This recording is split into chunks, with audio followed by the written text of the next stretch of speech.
Welcome to China Horse Business, the one and only podcast focusing on the booming horse market in China, bringing to you by two experts of Chinese equine industry, Zoe King and Jojo Wang from Shanghai and Hong Kong, introducing China to the world.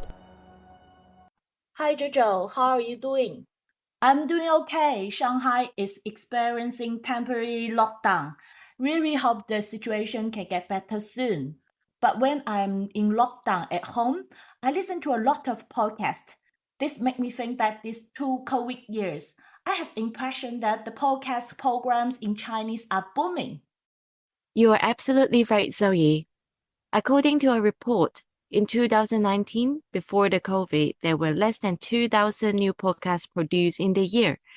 And in 2020 and 2021, there were 6,539 and nearly 10,000 new podcasts released respectively. And today, a total of 26,000 Chinese podcasts are ongoing in the world. Wow, that means more podcasts have been produced during the pandemic period. It is estimated in China we have over 85 million listeners, 86% of which have bachelor's degrees and above, making the podcast a very knowledgeable information channel within the social media ecosystem in China. The most interesting thing is that 75% of the Chinese listeners subscribe and listen to podcasts relating to their hobbies and passion. This means the topic of podcast should be vertical, addressed to a specific area.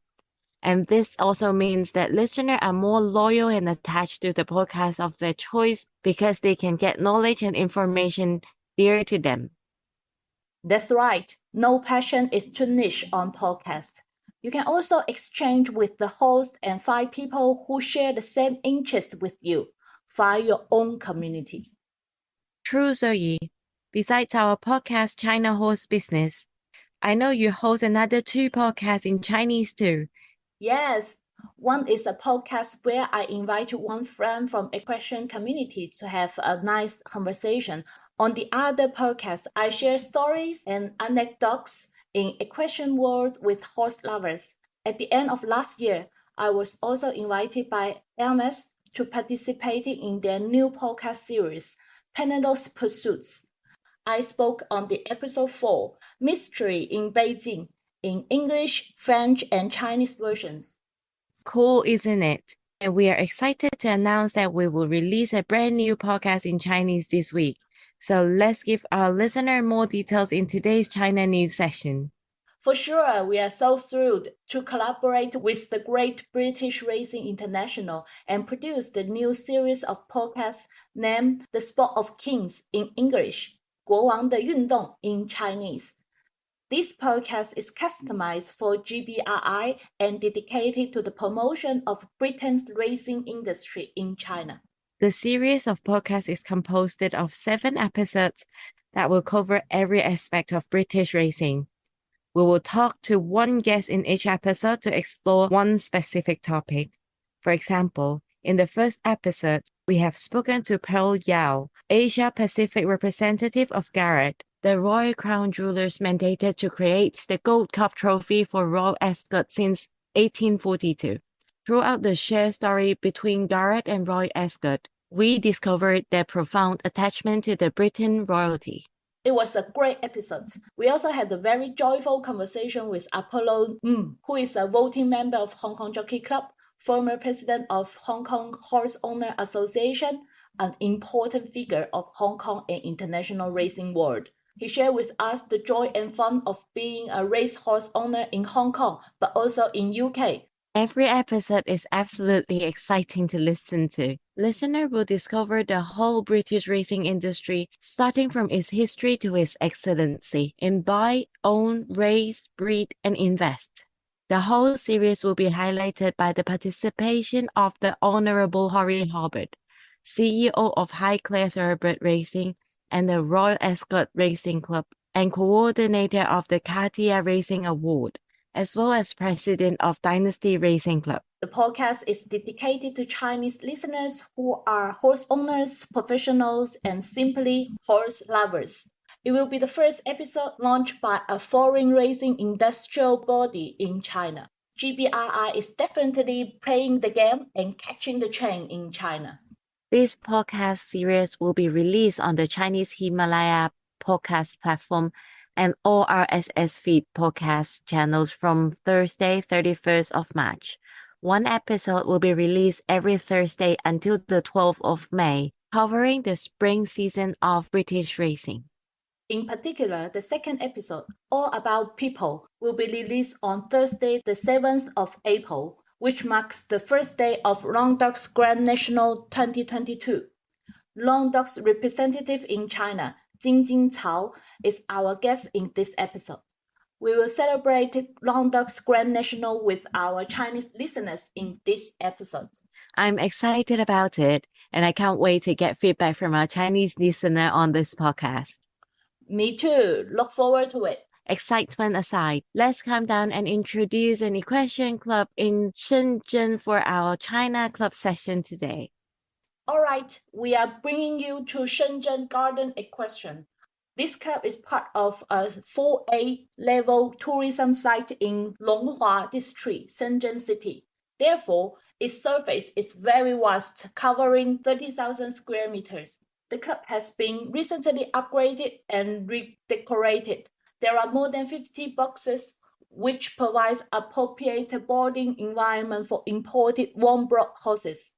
2 outdoor and 1 indoor arena are covered by fiber sand, providing good condition for horses and riders. In addition, the club applies the Chinese Equestrian Association system to qualify its coaches and riders. We know that the development of equestrian activities goes hand in hand with the consumption power of the city where the equestrian club are. We know that the development of equestrian activities goes hand in hand with the consumption power of the city. With its strong economic performance, Shenzhen is no doubt a promising city for the future growth of equestrian sports. Well, in today's China Story session, we interviewed Alice Shen, a young Chinese rider studying in London. Let's listen to her story.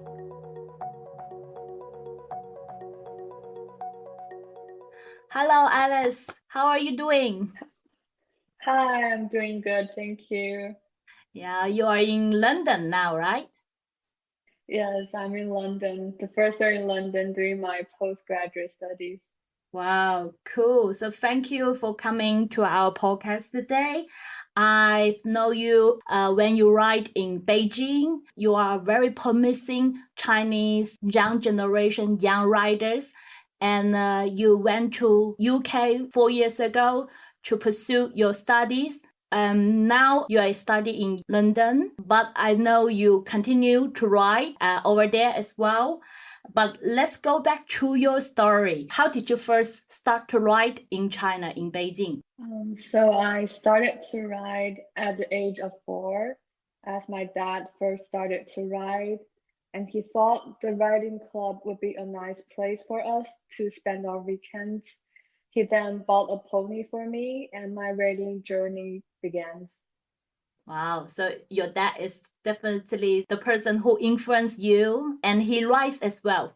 So you ride together, father and daughter. And then before you went to UK, what kind of achievement, I would say, what kind of levels you achieve in Beijing? I have done a few Grand Prix at 150, and I have cleared several Grand Prix.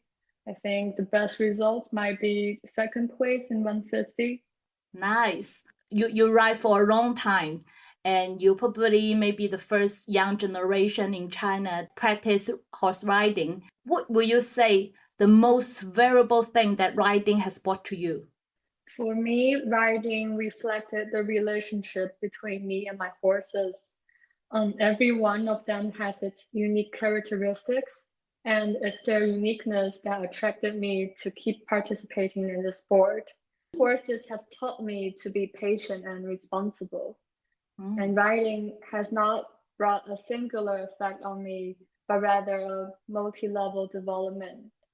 For example, I learned how to be calm when I'm near my horses and to be enthusiastic when I'm in the ring. Well said. Alex, you ride for many years in China, in Beijing particularly.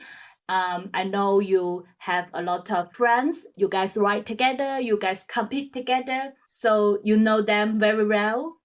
And how will you describe your riding generation in China? I would say we are very fortunate to be born in this era. We are now experiencing an equestrian market expansion as more and more people started to join and invest in the sport. For example, equestrian social media is now receiving a huge amount of attention from not only the people within the sport, but also teenagers and their parents outside the sport. And one of the phenomena that I've observed is that our generation enjoys the benefits from the globalized equestrian industry. Many parents have chosen to send their children to Western countries to improve their ridings and equine related knowledge. For example, my parents have supported me to train with Jane Richard during holidays when I was in high school, and to continue my studies in sports management for my undergraduate studies in the United Kingdom. And apart from seeking knowledge from the West, the Chinese Equestrian Association has also provided a huge amount of support, including organizing the youth championships and forming the youth team. And I really think that we have a huge amount of chance to compete in the Olympics. Yes, and we already did. And we hope that your young generation can have a better and brighter future in the Olympics. Currently, you are first-year master's degree students in London School of Economics and Political Science. So I wonder, what's your plan after graduation? Yes, as you have said, I did my undergrads in sports management and now doing a double degree in media studies at LSE and Fudan University. So it's very likely that I will do my second year of studies in China. My main research focus is on exploring the solutions to decolonize media imperialism in Chinese equestrian social media, hence creating our own equestrian social media styles. And after graduating from Fudan, it is most likely that I will be staying in China. I haven't decided if I will continue my research as a PhD student or step into the industry. But my plan is to work in the equestrian media related field and keep riding forward. Great. Can't wait to have you join us in China and then contribute to the continuous growth of Chinese equine market. And also good luck and take care in UK. Thank you. Thank you very much, Alice. Zoe, Alice is a very promising young rider in China. I'm so glad she will come back to China soon and work in this industry. Awesome. Okay, that's all we have today. Please don't forget to listen to our new podcast in collaboration with Great British Racing International, The Sport of Kings. You can find it by searching its name on Apple Podcast or any podcast channel you are using. It will be officially released from this Thursday, the 31st of March, and every Thursday until 12th of May. It will take 7 episodes for you to fully understand and be charmed by the fantastic British racing world. It is also an opportunity for us to celebrate the Queen's Platinum Jubilee in China with a topic which is dear to her, the races, the horses, the Britain. Hip hip, hooray! Hooray! This podcast is co-hosted by Zoe King and Jojo Wang. Powered by Wonder Horse, a business solution provider focusing on Chinese equine market and a bespoke equine community in China.